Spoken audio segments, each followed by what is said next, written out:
हमारे देश में ऐसे जो लोग हैं ये जानते सब हैं, जी जी, मानते नहीं। मानते नहीं। हाँ, सही है, सही। और ये तब प्रयास करते हैं जब इनका शरीर खत्म की कगार पे हो। बिल्कुल बिल्कुल बिल्कुल। जब युवा होंगे तो आधुनिक जीवन शैली, जी जब शरीर साथ देना बंद करेगा तो जी, योग की तरफ योग की जाएंगे, तरफ। आयुर्वेद की तरफ जी जी जाएंगे। जी, और फिर वो सोचेंगे कि मुझे तत्काल प्रभाव दे। तत्काल प्रभाव में। तो मैं कभी कभी लोगों से कहता हूं कि अगर आपके शरीर में 50, 55, 60 साल की उम्र में तकलीफ हुई है, जी।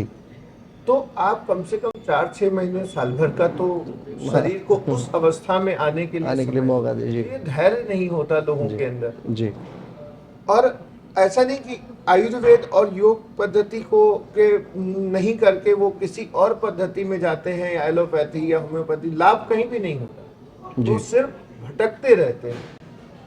ऐसे लोगों को क्या संदेश देना चाहेंगे? अयम निजम परम वेति गणा नाम लघु चेतसाम। संस्कृत का एक बड़ा अच्छा श्लोक है, ये मेरा है, ये तुम्हारा है। ये वाली भावना जब तक अपने शरीर में रहेगी, ये जो जितने भी छोटे मानसिकता के लोग हैं उनके लिए ये परेशानी है। कंटिन्यूटी सबसे पहली परेशानी, धैर्य धीरज। गोस्वामी जी ने लिखा है कि धीरज धर्म मित्र अरुणारी आफतकाल परखिए चारी। तो धीरज सबसे पहला उन्होंने लिखा, धीरज, उसके बाद धर्म। आपकी शरीर आपका मंदिर है, ये आपको ही तय करना होगा, और ये आपका धर्म है। धीरज आपका सबसे पहला गहना है। जब तक आपके शरीर में धीरज नहीं होगा, जब तक आप अपने धर्म को नहीं पहचानेंगे कि आपको क्या करना है, एटलीस्ट अपने बॉडी के प्रति, आप क्या है, आप दूसरे के प्रेशर में आते हैं कि नहीं नहीं ये ऐसे कर लो, ऐसे कर लो, चलो कोई बात नहीं, एक दिन की तो बात है, 2 दिन की तो बात, वो आपके लिए परेशानी का कारण है। मुझे लगता है यहाँ पे उनको विश्वास की कमी, या उन लोगों में आज के समय में स्टेबिलिटी की कमी, स्थायित्व तो नहीं है। स्थायित्व तो नहीं है, वो बिल्कुल। बहुत फ्रिक्शन ऑफ सेकेंड्स के अंदर अपने विचार बदलते हैं जी चीजों के जी, लिए। तो वो स्टेबिलिटी मुझे लगता है योग से आती है। योग की परिभाषा ही ये है।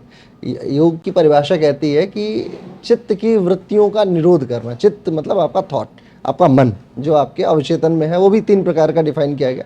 उसकी वृत्तियां कैसे कंट्रोल की जाए, that is called yoga. Yoga चित्त वृत्ति निरोधा। तो चित्त की जो वृत्तियां, योगी हमेशा अस्थायी होगा, उसको आप किसी भी परिस्थिति में रखें, आइदर पॉजिटिव और निगेटिव, दोनों परिस्थितियों में। अर्जुन महाभारत में बहुत विक्षुब्ध हुए, दूसरे अध्याय में 18 श्लोकों तक चलते चले गए।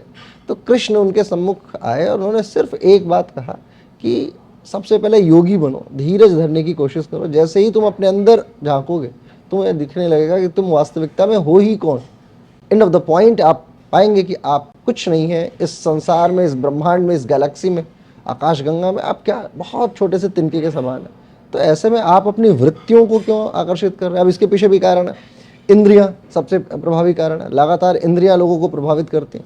एक व्यक्ति आता है, एक व्यक्ति लगातार सोचना शुरू करता है, कोई अपने आँख से परेशान, कोई कान से परेशान। अब यदि कान से कोई चीज़ सुनी गई तो जाहिर सी बात है वो अगर दिमाग में गई तो परेशानी का कारक बनेगी। आँख से देखी गई वो भी परेशानी का कारक बनेगी। टच, इस प्रकार की 10 इंद्रियां हैं। विद्वान लोग हैं, आपके दर्शक जानते होंगे। तो इंद्रियों का भी प्रभाव है, और वही वृत्तियों को क्रिएट करता है। वही आपके थॉट को रिवोल्यूशनाइज करेगा, और फिर कालांतर में आप उसी सोच के हिसाब से, जैसे एक उदाहरण है कि मैं आपसे बोलूं कि भारत का नक्शा सोचिए, या तो आपके दिमाग में आ जाएगा।